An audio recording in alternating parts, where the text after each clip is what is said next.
McDaniel said the third-year quarterback was, quote, the resounding highest point winner. That feels significant when you consider the totality of the conversation around Tua during this offseason. Jeremy, what are we hearing? Well, the Dolphins are going to air it out. They are not afraid to let Tua throw the deep ball. The previous Miami regime had some concerns about his limitations throwing the ball. The Dolphins with Mike McDaniel do not care. They believe Tyreek Hill and Tua have a major connection. You saw it in the preseason. You saw it in training camp practices. So he doesn't have a Josh Allen, Justin Herbert type arm, but they feel like he is adequate throwing from all levels of the field. How about it, Mike T? You're down there. You make your home down there in South Florida. What are you hearing from inside about Tua? Yeah, similar to Jeremy, can he get the ball downfield consistently? He was 23rd in the league last year in yards per attempt. And with Jalen Waddle, in addition to Tyreek Hill, they certainly have given him the weapons. This is a consequential year for him, and downfield accuracy will determine his fate in terms of, is he a frontline star in the NFL or not? Look, he's got an Olympic track team playing wide receivers for him, right? You just mentioned it, Tyreek Hill and Jalen Waddle. There isn't a faster pair of receivers in the NFL. Dominique, how about it? I mean, you played corner all these years. We know the Dolphins have 2 first-round picks going into next year. They lost one of them in that, taken away from them. But at the end of the day, it's a consequential year for Tua. What do you expect? Yeah, I have high expectations for Tua, particularly in this offense with a revamped offensive line. And we don't appreciate how important it is that they have a great defense. They've had a great defense for the last several years, and I think that matters a lot. It takes the pressure off of the offense. You don't have to outscore your opponent who are putting up big numbers. As long as you have a defense that can get you the ball back and get some stops, I think it all is coming together quite well, given the offensive structure of Mike McDaniel, that Tua should come out and have a big season with these outstanding weapons and an improved front five. So, Mike T, I just want to nail you down on this. You have said many times here you believe Mac Jones is the second best quarterback in that division. By the end of this season, will we still say that, or will Tua displace him? No, I still like Mac Jones. I think he's just more consistent inside the pocket. Again, Tua has the opportunity, but if I had to rank him and project them, I still like Mac Jones, despite the great weapons the Dolphins got Tua and the question marks that the Patriots have. I just think overall, from a skill set standpoint, Mac Jones is the more consistent player. That's something else. I tell you what, if you look at the names on the backs of the jerseys and everything else, what Tua has to work with, it is set up right now for him. We'll see what he's able to do down there. In the meantime, we have sneaky, enormous news from college football heading into the first full weekend of games. And I'm going to let Heather talk us through this. Today at 2 o'clock, presidents and chancellors are meeting to discuss the future expansion of the college football playoff. For all of you who have been all over me in the mentions constantly, Greeny, they need to expand the playoff. Greeny, they may be doing this, and the groundwork for it might be getting set today. Heather, take us through what the fans need to know. Well, at the end of the day, Greeny, this could be a historic decision that changes college football's postseason as soon as 2024. But sources indicate that not even people in the room know which way this is going to play out this afternoon. There are several possibilities that have been mentioned. One is that they agree on a 12-team format that begins in the 2026 season. Remember, this contract goes through 2025. If it happens before 2026, these 11 presidents and chancellors must be unanimous in agreement on the format. And so if it's not unanimous, they could change it more easily, I should say, for 2026. And then there's a sense that maybe they can work backwards and say, can we do this for 2025 or 2024? So there are several options that are on the table. They may not even vote. The question is, can they agree on the format? And if so, when?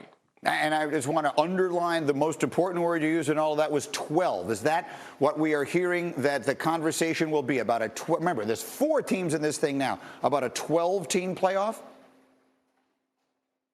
Sources have indicated that that is still the most popular option, but people have told me on the record that 16 should be considered. American Athletic Conference Commissioner Mike Oresco told me this week he thinks that that should at least be on the table, 16. But there are challenges with that, including, and most obviously, the calendar. How do you play that? Too many games? Do you have to eliminate a conference championship game in order to squeeze those games in? I guarantee you, SEC Commissioner Greg Sankey is not getting rid of his championship game. Well, I mean, just let the record show that 14 teams make the playoffs in the NFL. They could be talking about 16 teams in college football. That will require a lot of conversation. Heather, we'll see you Monday as you will be here after what is going to be an enormous first full weekend in college football. But back to the NFL, we'll go next. Russell Mitchell coming off his third straight All-Star season, averaging just under 26 points a game. And in return, the Jazz, they get a haul. They get Lauri Markkanen, they get Ochai Agbaji, they get Colin Sexton, they get 3 unprotected first-round picks and 2 pick swaps.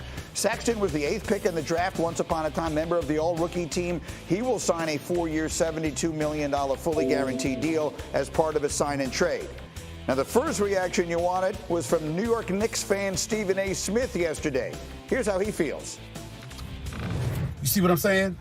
You see what I'm saying? Every single time, man, something goes wrong. I wanted Donovan Mitchell in New York. I shut my mouth. I didn't say a word. I didn't say a word because I didn't want to blow it. I didn't want to get in the way. You got about 7 or 8 first-round picks.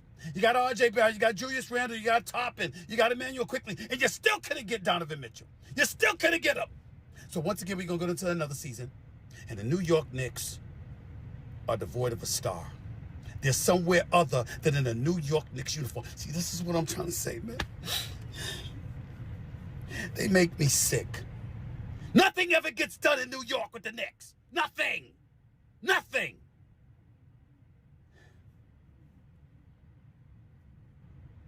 I'll be cool. It just never ends with the Knicks. It just never freaking ends. I think he's crying. And so here he is, the man who broke the news, as always, yesterday. Woj, that really was, maybe it's because of where I live, but that was the first reaction I got everywhere, on the street, on the golf course yesterday. How did the Knicks not get Donovan Mitchell? Every fan in this town had already counted that as done a long time ago. Greeny, the Knicks and Jazz had really closed the gap in their trade talks on Donovan Mitchell Sunday night into Monday. And I think when Utah came back with what they thought were a couple of options for New York to do, New York wanted to close the gap a little more. They didn't want to do the 3 unprotected picks on a deal that didn't include Quentin Grimes with R.J. Barrett. So they don't get a deal done. They commit to that extension with R.J. Barrett Monday night. And Kobe Altman, the Cleveland Cavaliers president, he's at the U.S. Open Monday night. He's watching